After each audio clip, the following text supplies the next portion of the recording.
Mesdames, Mesdemoiselles et Messieurs, samedi, nous sommes un samedi, hein, en principe à Kinshasa, samedi, les journaux ne paraissent pas beaucoup, il faut le dire. Et aujourd'hui, on peut parler du potentiel qui ne parle pas forcément politique, en tout cas. Félix Tshisekedi boucle sa première tournée régionale, on a parlé de cela, et puis on parle aussi de sport. Mais j'aimerais, mesdames et messieurs, si vous me permettez, revenir sur plusieurs questions. Hein. Les auditeurs ont posé des questions, je veux dire les internautes aussi, ont posé plusieurs questions, et on va analyser sur base de ces questions-là. Mais avant tout, abonnez-vous très massivement à cette chaîne YouTube Congo Buzz.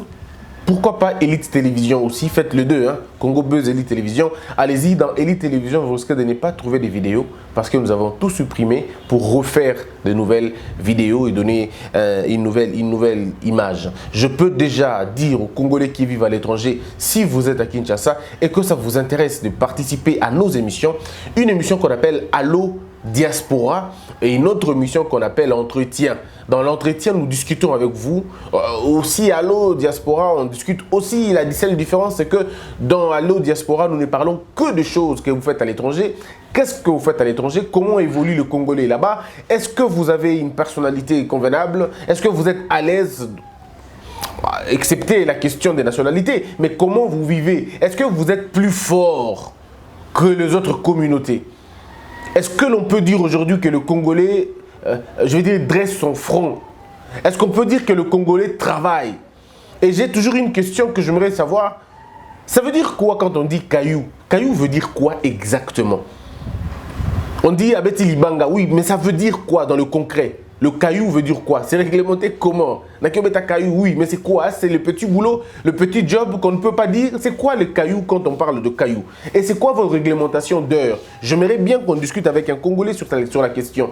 Est-ce qu'aujourd'hui, scientifiquement, je veux dire pas scientifiquement, mais honnêtement, quand nous prenons la communauté arabophone, si vous voulez, ça veut dire marocaine et les autres qui parlent arabe, bon, si vous ne voulez pas cette dénomination-là, prenons.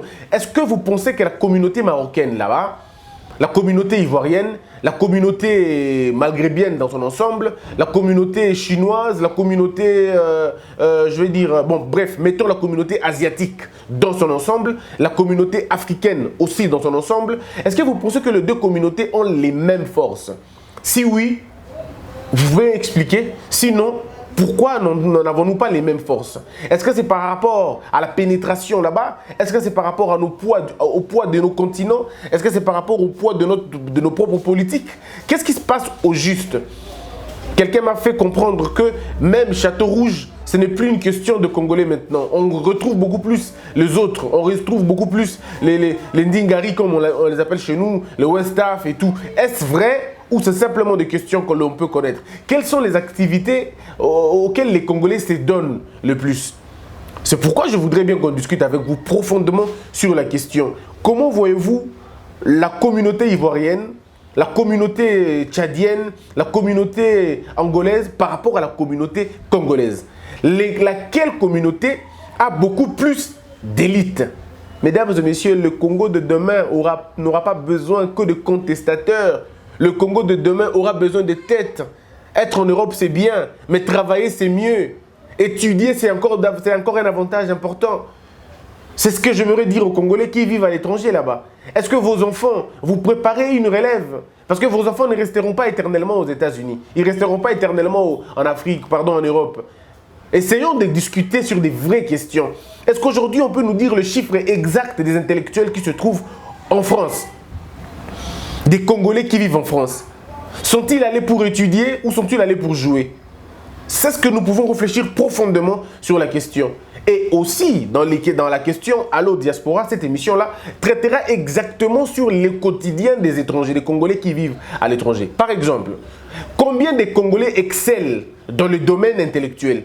Avons-nous combien de professeurs à l'étranger? Nous allons comparer ce nombre-là au nombre de professeurs ivoiriens, au nombre de professeurs maliens, au nombre de professeurs, ainsi de suite. Et nous allons aussi comparer la qualité ou la quantité, je dis la qualité d'abord, mais aussi la quantité productive intellectuelle, hein, de nos élites qui se trouvent à l'étranger. On peut aller encore dans cette émission Allo Diaspora un peu plus loin pour voir la communauté congolaise vivant par exemple en Amérique, aux États-Unis, au Canada, en France, en Australie, à Valenciennes, si vous voulez, en Bulgarie, en Bolivie, je sais pas moi, en Australie, à Monaco, bref. Est-ce qu'il y a-t-il une différence? Laquelle communauté a beaucoup plus d'intellectuels? Laquelle communauté a beaucoup plus envoyé les enfants à l'école? C'est vrai, j'ai une question bête. Je faisais rire au mot et je vais le faire rire encore. La question bête, c'est de savoir qui était le premier Congolais à aller en Europe. C'est peut-être une question bête, mais bon, ça va peut-être aller. Mais il est temps de nous poser des vraies questions. Est-ce que ceux qui basent du biso lelo, ba Congolais, tu vivras na poto?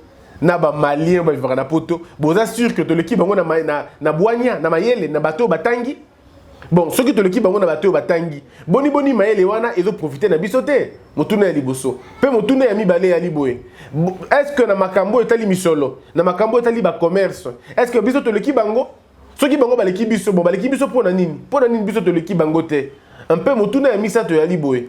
Et si ka o baninga ba kosala ka misala ya malonga. Est-ce que biso peut toli kosala musala yango? To biso toli na misala ya mike ba communauté mususu ba ko na misala ya minene. To peut toli ndenge moko. Bon, le quoi bino bobiga kakuna, boyebi mboko na mama amu et que biso toyebi yango te, bo meka un peu ko bisa biso botalisa biso pe yango awa na Congo to ebaka. Pe motuna ya suki ya liboye. Est-ce que poto yango ya liyo be ndenge toyokaka? Est-ce que poto yango ya liyo be comme on dit?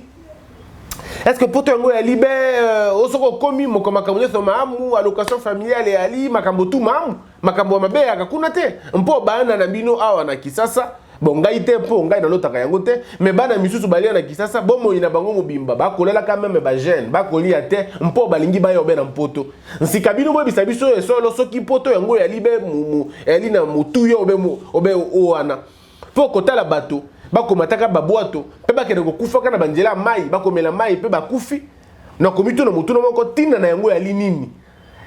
Est-ce que yali likambo ya illusion to yali penza likambo ya malunga? Est-ce que yali likambo penza ya solo oh kosoko komi kuno komi na paradis to pe yali na makambu nango penza ya mo malamu mingi te? Alors bino bato boza na poto bo me kongo bisa biso ngo na motema polele. Et là, tu as dit que est-ce que misala obosalaka yali misala ya malonga yali misala ya malamu to yali misala ya malamu mingi te tolingi bato ba ko peta biso masolo wana ya solo na poser kaka ba question na sali réflexion wana te na pesi bino idée ya émission auto ko sala donc ceux qui ont commis na Kisasa ozan de ko ya poto numéro na yo numéro na biso yango wana benga biso yebisa biso ndenge ni bo vivaka parce que dans peu de temps to la siko ba émission penza ya téléphone ouvert donc ça la direct calamingité on va ouvrir le champ à tous ceux qui sont à l'étranger pour que ba benga biso to expliquer biso. J'ai parlé avec beaucoup de Congolais qui vivent à l'étranger, beaucoup en tout cas, jusqu'au point que même téléphone nanga et baby pour nango. Donc j'ai vraiment parlé avec plusieurs personnes. Ils sont en Europe, ils sont au Canada, mais tu sens personnellement j'ai un jugement, mais je ne mérite pas le dire au risque de diviser. Je sais, quand je parle avec un Congolais qui vit au Canada, quand je parle avec un Congolais qui vit en France ou en Europe, tu sens toi-même qu'il y a une certaine différence entre les deux. Même dans la construction, il y a réflexion, même dans la logique, même dans la disposition de choses, même dans la suite, dans les idées, on se dit que côté moko, moi, on dirait moins structuré, côté moi, on dirait boulou qui mouké. Alors, qu'est-ce qui est à la base, il y a boulou qui est à côté moko? Qu'est-ce qui est à la base, il y a molongo moko? Est-ce que ça va départ automatique qui n'a pas? Donc, on va réfléchir convenablement sur cette question. Messieurs et dames, il y a beaucoup de questions au Nazwaki, notamment sur... D'abord, on appelle ça réponse. Batou Walobi Nangaboé. Papa Christian, 80% d'accord que Félix Tshisekedi Atika Nanou Katumbi, dossier Katumbi Pembeni, a travaillé sur un crash politique. Après, il peut l'appeler. Après, il peut faire quelque chose pour que Katumbi, Nabemba et les autres, exilés politiques, bazonga. Et il y a d'autres qui ont dit non, c'était 20%, ils ont dit pas question. Le changement doit être maintenant et immédiat. Aussitôt, Félix a continué à pouvoir, Azongisa Katumbi et puis Akangisa Kabila. Donc il y a deux tendances dans les 20%. Il y a une bonne partie, ça veut dire, je peux l'estimer à 7%, au point de d'accord que Félix a Kangisa Kabila. Donc aussitôt arrivé que Kabila soit arrêté, donc tout ça, alors a révoqué Batunios, a changé radicalement la question. Bon, c'est leur point de vue, on ne peut rien. Point de vue n'a pas point de vue,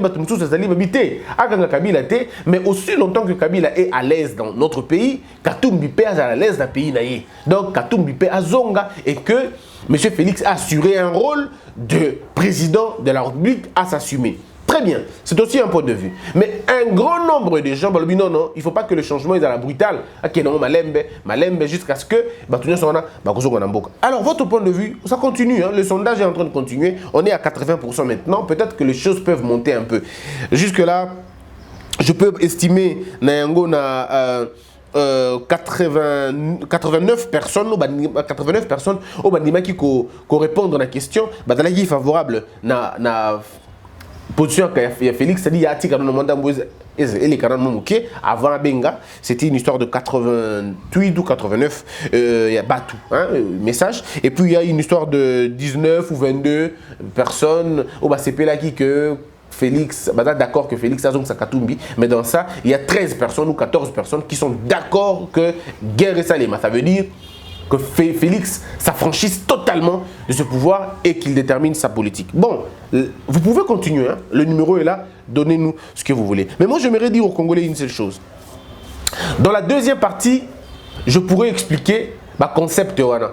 Parce que je répondrai aussi à la question, il y a Ndekonabiso, moi quand lobby, pas Ndekonabiso, mais Bazamo et Belé, on va répondre qui va revenir sur les mêmes questions. La première question, c'était de savoir ce qui s'est passé dans Burkina Faso, et là qui soulèvement. Hein. Ils m'ont dit non, dans Burkina Faso aussi il y a eu des marches et pouvoir est là qui renversé. Je vous dis ici qu'il n'y avait pas de marches dans Burkina Faso.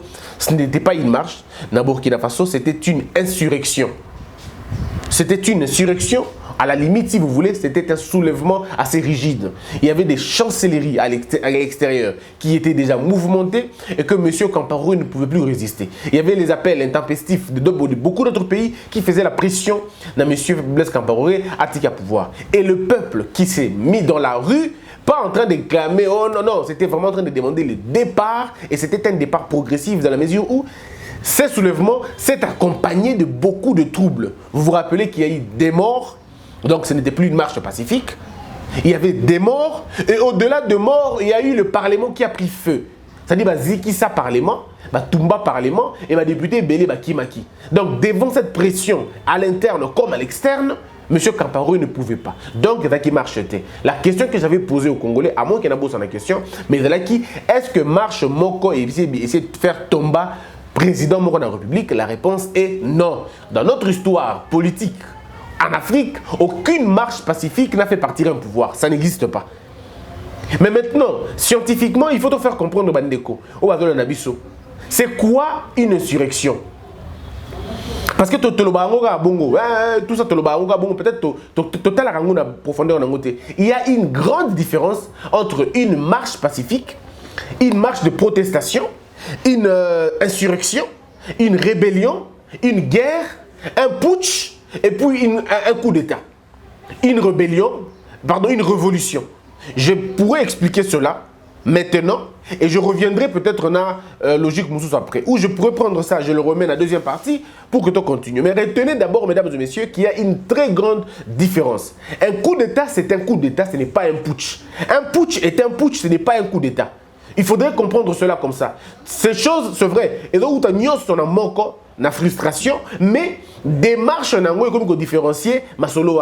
Et je crois que c'est mieux pour les Congolais pour apprendre un go. Ceux qui vous déjà, c'est bien. Ceux qui vous apprendre. Parce que dans nos émissions, nous avons une mission pédagogique.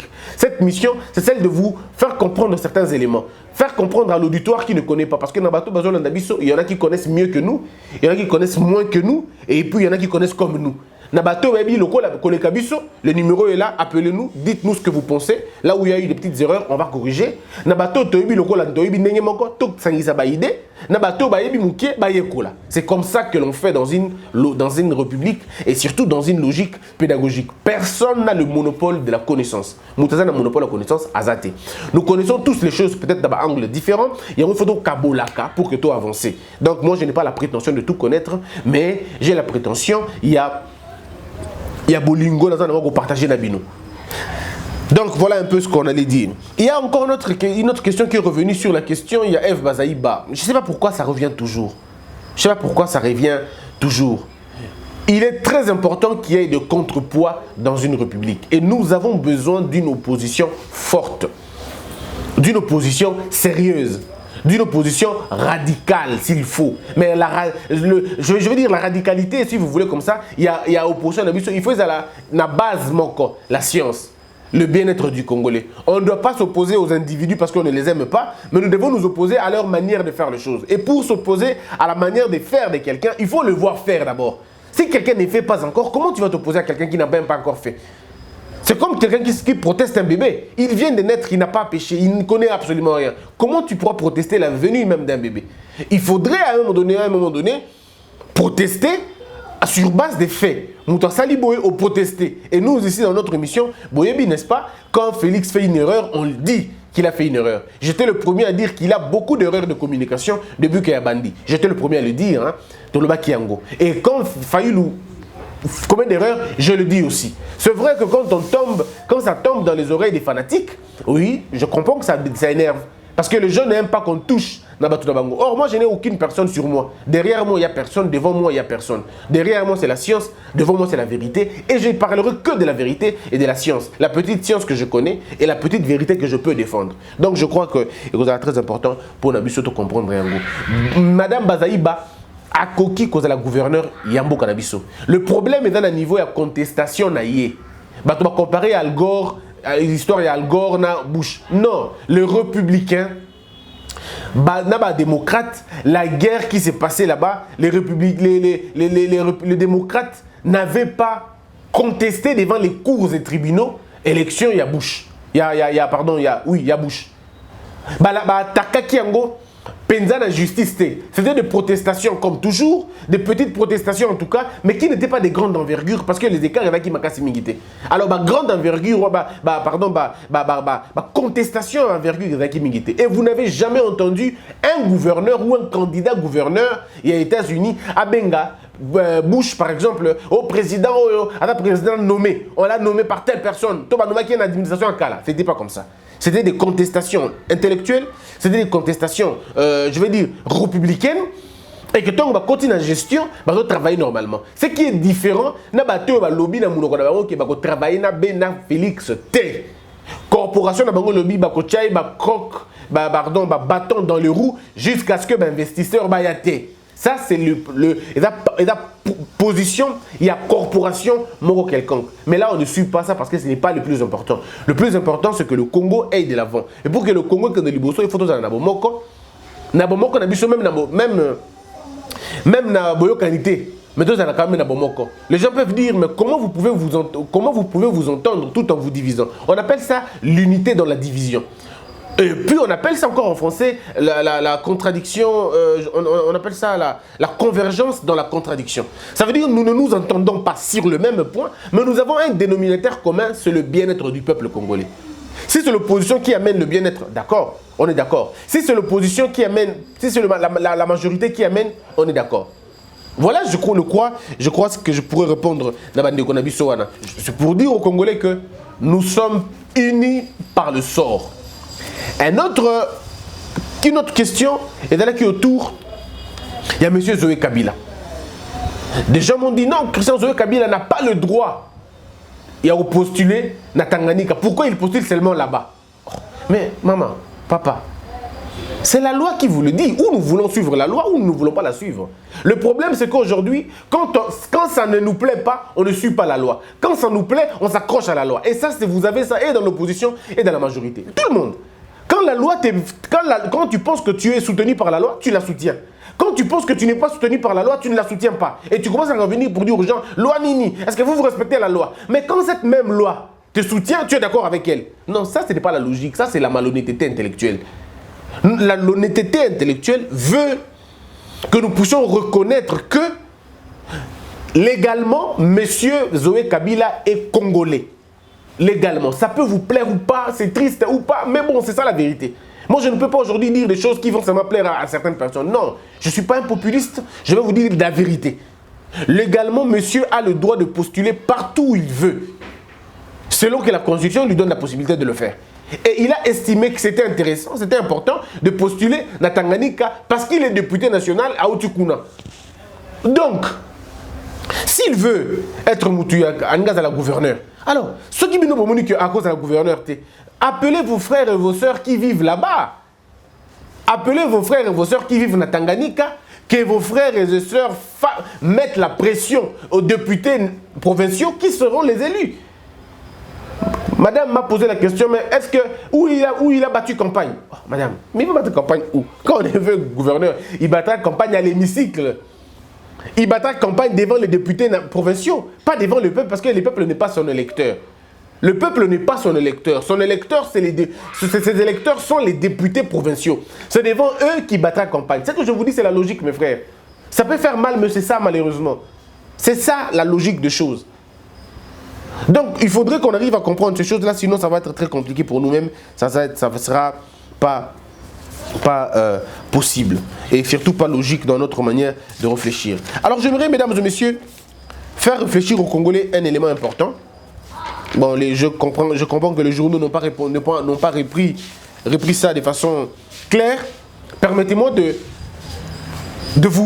réfléchir un peu sur un élément important. Les gens demandent à Félix un changement brusque. Non, Félix doit changer brusquement les choses. Oui, c'est une bonne manière de faire les choses. Mais, mesdames et messieurs, entendons-nous un instant. Vous savez que tout changement brusque, tout changement violent et brusque, qui n'est pas préparé, cause plus de dégâts et fait plus de victimes qu'on peut imaginer. Ça crée d'abord beaucoup de dégâts, ça crée beaucoup de victimes et très souvent, ça endurcit même le régime en place. Ça endurcit même le régime, sinon le pouvoir de vos oppresseurs. Dans une lutte, vous devez d'abord comprendre qui sont vos ennemis. Les gens se sont longtemps trompés que l'ennemi du Congo c'était Kabila. C'était faux, mesdames et messieurs. L'ennemi du Congo, c'est pas Kabila. Kabila ce n'était qu'une tête d'iceberg. Ce n'était pas le plus dur, pas le plus fort.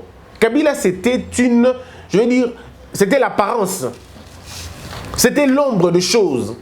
Kabila cache derrière lui, la personne ou le système cache derrière lui un mouvement beaucoup plus important, beaucoup plus grand.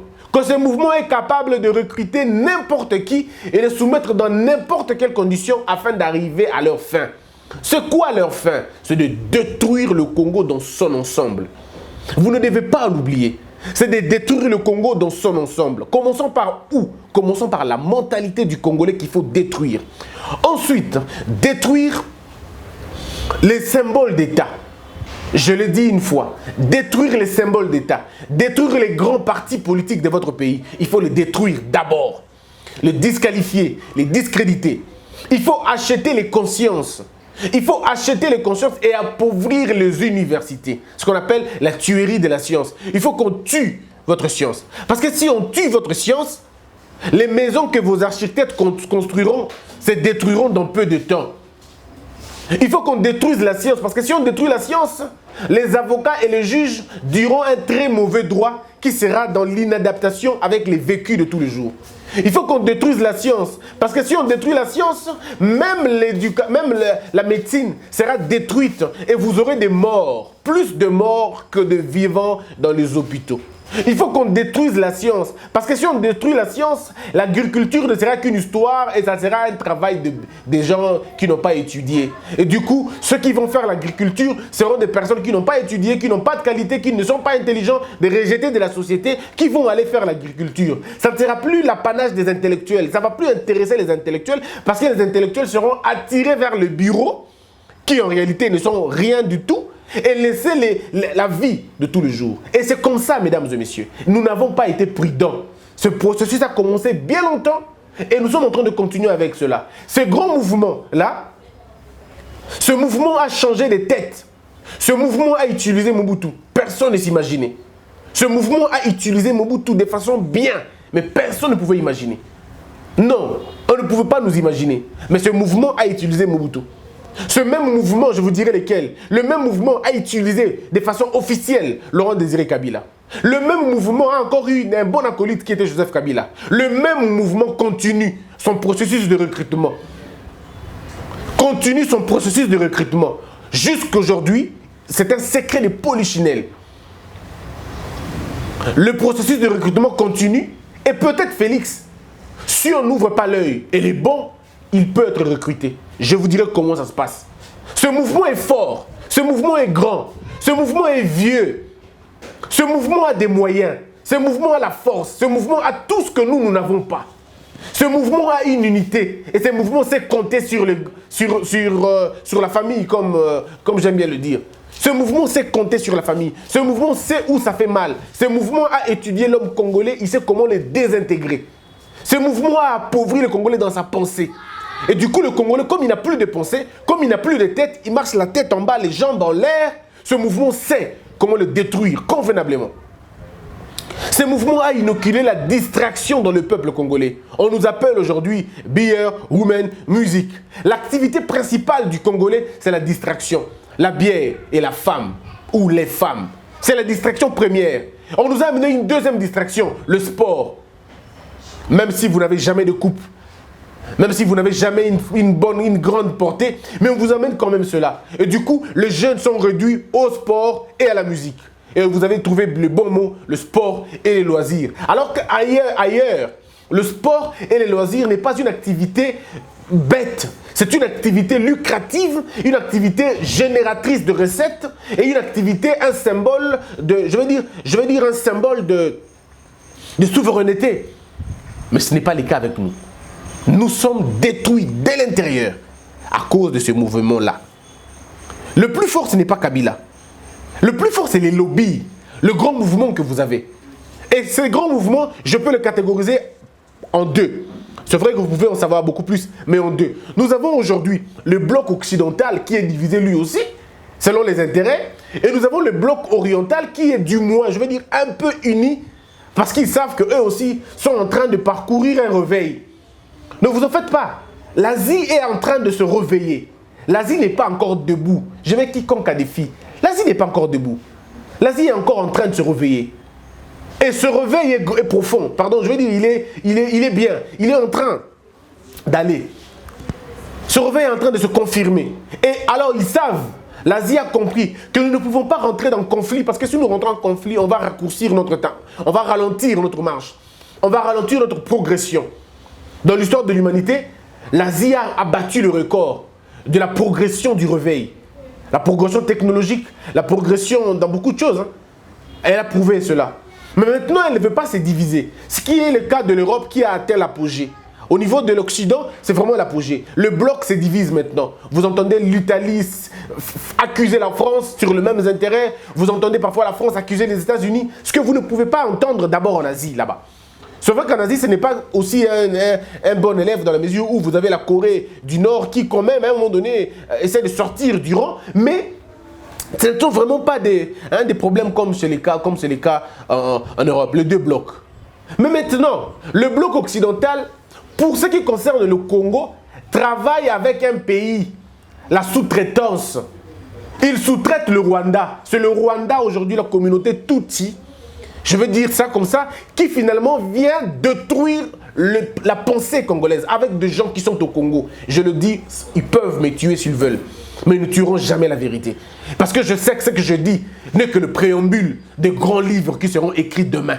Ce que je dis maintenant n'est que l'avant-propos de ce qui va se dire demain. La communauté Tutsi, c'est une communauté qui nous détruit, qui nous appauvrit, qui nous fait du mal. Et ils ont des mécanismes qu'ils mettent en place pour détruire.